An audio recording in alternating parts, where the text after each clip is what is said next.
काल का जो तीसरा पुत्र है ये संहार करता है और अपने पिता के लिए हमारा यहाँ आहार बना रखे। ये सत्य मानना, क्योंकि आपने अभिज्ञान सुना ही नहीं था। दास के जितने भी सत्य वचन होंगे आपको एक बार तो ऊट पटांग लगेंगे, लेकिन जब ये प्रमाण आपके रूबरू होंगे दांतों तले उंगली दबाएगा पूरा मानव समाज। अपने आत्मा जैसे प्रसंग चल रहा था कि उल्टा लटका हुआ संसार रूपी वृक्ष है, अक्षर पुरुष एक पेड़ है, निरंजन वाकी डार और तीनों देवा शाखा है, ये पात रूप संसार ये आपके रूबरू हुआ। अब जड़ जो है वो परम अक्षर ब्रह्म है। गीता जी अध्याय नंबर 7 के श्लोक नंबर 29 में अर्जुन को ज्ञान दिया गया कि जो व्यक्ति जरा और मरण से, जरा माने वृद्धावस्था बुढ़ापे तक, मरण माने मृत्यु से छूटने का प्रयत्न करते हैं, वे उस तत्वरण से सारे अध्यात्म ज्ञान से और सब कर्मों से परिचित है वो व्यक्ति।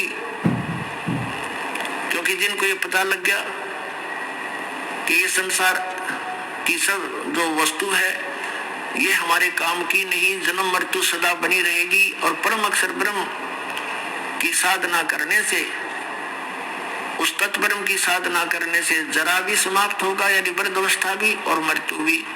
क्योंकि सचखंड सतलोक शाश्वत स्थान में सनातन परम धाम में जाने के बाद ये प्राणी ऐसे ही मनुष्य सदृश शरीर में रहता है और वहां इसकी मृत्यु नहीं होती, वृद्ध अवस्था नहीं आती, सदा युवा रहता है। तो उसके लिए यहाँ ज्ञान दिया गया। अब 7वें अध्याय के 29वें श्लोक में जिस तत्ब्रह्म के विषय में गीता ज्ञानदाता ने कहा, 8वें अध्याय के प्रथम मंत्र में अर्जुन ने पूछा कि भगवान किम तत्ब्रह्म, तो गीता ज्ञानदाता ने उसका उत्तर दिया 8वें अध्याय के 3रे श्लोक में कि वो परम अक्षर ब्रह्म है, वह परम अक्षर ब्रह्म है। तो यहाँ गीता अध्याय नंबर 15 के 1 से 4 में और 16 और 17 में ये परम अक्षर ब्रह्म जो है ये उत्तम पुरुष है, तो अन्य परमात्मा इति उदाहरते, ये लोक तरम आविश्य विवर्ती अवैश्वर है, जो तीनों लोकों में प्रवेश करके सबका धारण पोषण करता है, वो परमात्मा वास्तव में अविनाशी है और वही परमात्मा है। परमात्मा का अर्थ होता है जो केवल सुख दे दुख ना दे, केवल सुख देता है दुख नहीं देता। और यहाँ जिसको हम परमात्मा मानकर सरपुरुष को, जिसका ओम नाम है, जो श्री ब्रह्मा श्री विष्णु श्री शिव जी के पिताजी हैं, और वो कहता मैं कभी किसी के समक्ष नहीं आता। 7वें अध्याय के 24 और 25 श्लोक में गीता जी में वो कहता है कि ये मूर्ख लोग मुझ अव्यक्त को व्यक्तिम आपनम मनन्ते, मुझे व्यक्ति रूप में मान रहे होंगे, श्री कृष्ण रूप में। आई एम नॉट कृष्ण, मैं तो अपनी योग माया से छुपा रहता हूँ, मैं कभी किसी के समक्ष नहीं आता। ये मेरा अनुत्तम घटिया विधान है, अटल विधान है, अविनाशी विधान है, और ये मुझे कृष्ण रूप में मानते हैं। मैं कृष्ण नहीं हूँ, क्योंकि वो तो बाहर निकल कर बहुत दिखाया उसने, सब बुरा रूप श्री कृष्ण से विकराल रूप दिखाया, जिसको विराट बोलते हैं, कहते हैं ये है मेरा असली रूप है। तो वो स्वयं किसी के सामने नहीं आता और ये सरपुरुष है, अक्षर पुरुष है, वो 7 संख ब्रह्मांड का स्वामी है और ये सरपुरुष केवल 21 ब्रह्मांड का स्वामी है। तो गीता जी अध्याय नंबर 15 के श्लोक 17 में स्पष्ट किया है कि उत्तम पुरुष है तो अन्य परमात्मा इति उदाहरते, जिसको भगवान कहा जाता है, और ये लोक तरम आविश्य विवर्ती अवैश्वर है, जो तीनों लोकों में प्रवेश करके सबका धारण पोषण करता है, वो है वास्तव में अविनाशी परमात्मा। अब संसार रूपी वृक्ष की जो जड़ें हैं वो है वो परम अक्षर ब्रह्म, और उसी से पूरे वृक्ष को आहार प्राप्त होता है, सबका पूरे पेड़ का पालन पोषण मूल करती है, जड़ करते हैं। तो वो मूल रूपी परमात्मा परम अक्षर ब्रह्म है और वो गुप्त है, वो तो प्रोक्ष है। तो दास ने बताया कि 5 वेदों का ज्ञान इस सर पुरुष को अपरम अक्षर पुरुष ने दिया था, इसके अंतःकरण में फीड कर दिया, जैसे एक मोबाइल से दूसरे मोबाइल में पूरी फिल्म की फिल्म भेज दी जाती है, ऐसे। तो इसने जब समय आने पर वो बाहर आए, देखा कि 5वें वेद के अंदर उस शाश्वत स्थान के पाने की, वहां के सब सुख सुविधाओं की जानकारी विशेष थी और परम अक्षर ब्रह्म की विशेष जानकारी थी। इसने सोचा कि इन प्राणियों को यदि परम अक्षर ब्रह्म की जानकारी होगी तो ये सब भाग जाएंगे।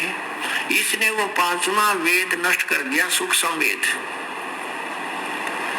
उसके देने के लिए परमात्मा स्वयं आते हैं, वहां से सचखंड से चल कर आते हैं, सतलोक से, शाश्वत स्थान से, और यहाँ प्रकट होकर के सबको वो तत्व ज्ञान का उपदेश करते हैं और सह शरीर चले जाते हैं।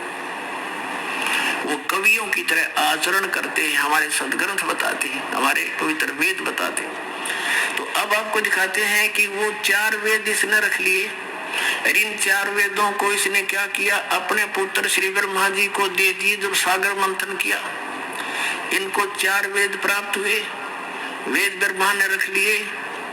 तो ऐसे फिर ब्रह्मा जी ने जो पढ़ा, जैसा भी उसके समझ में आया, और उसके सरपुरुष ने उसको जितनी विभूति दी, उसके आधार से उन्हें वेदों को फिर आगे अपने वंशजों को पढ़ा दिया।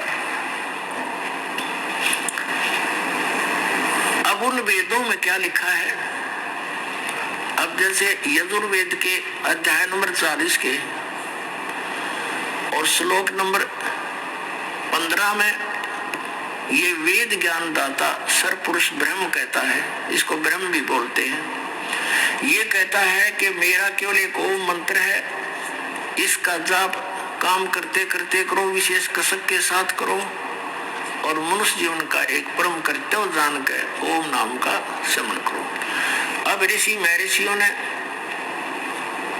इन यजुर्वेद से ओम मंत्र तो सेलेक्ट कर लिया कि पूर्ण परमात्मा की भक्ति का सही मंत्र यही है। तो जो ओम नाम के जाप को ही सुप्रीम मानकर सेट हुए बैठे हैं, वो ये भूल गए कि इसी यजुर्वेद अध्याय नंबर 40 के श्लोक नंबर 10 से लेकर 13 तक वेद ज्ञान दाता सरपुरुष एक ऑप्शन छोड़ रहा है कि कोई तो परमात्मा को जन्म लेने वाला कहता है संभवात, और कोई असंभवात, यानी वो कभी जन्म नहीं लेता, उत्पन्न नहीं होता, ऐसा बताते हैं। इसकी जानकारी भगवान साकार है या निराकार, इसका यथार्थ ज्ञान तत्वदर्शी संत बताते हैं, उनसे सुनो। इससे सिद्ध हो गया कि वो जो तत्वदर्शी संत इस वेद ज्ञान से अन्य ज्ञान सुनावेंगे।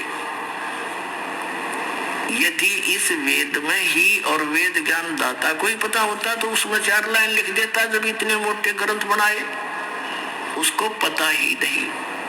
तो ये भूल गए कि तत्वदर्शी संत वो ज्ञान देगा जो वेदों से हटकर होगा, और इन्होंने कुछ समझा होगा तो उसका उल्ट अर्थ ही लगाया होगा। क्योंकि कहते हैं गुरु बिन काहुन पाया ज्ञाना, जो थोथा बुस चढ़े मूड किसाना, गुरु बिन वेद पढ़े जो प्राणी, और समझे ना सार रहे अज्ञानी। सार नहीं समझ सके परम तत्वदर्शी संत के बिना वेदों का। अब पवित्र यजुर्वेद के अध्याय नंबर 40 के और श्लोक नंबर 15 आपको दिखाते हैं, फिर 17 दिखाते हैं। इसमें क्या कहता है वो ब्रह्म कि मेरा ते को मंत्र है, इसके सिमरण से जो अमरत्व प्राप्त होगा आपको वो उतना ही होगा। फिर 40वें अध्याय के यजुर्वेद के 17वें मंत्र में स्पष्ट कर दिया है कि मैं तो ब्रह्म हूँ और मेरा आकाश में यानी ब्रह्मलोक में रहता हूँ, और वो परमात्मा पूर्ण परमात्मा तो प्रोक्ष है, गुप्त है। जैसे संसार रूपी वृक्ष की जड़ें पृथ्वी में प्रोक्ष रहती हैं, लेकिन वो निराकार नहीं है, उनका अस्तित्व विशेष है वहां पर, लेकिन हम बगैर उसको देखे, बगैर खोदे नहीं देख सकते। तो इसी प्रकार वो परमात्मा उल्टा लटका हुआ संसार रूपी वृक्ष की जो मूल है वो प्रोक्ष है।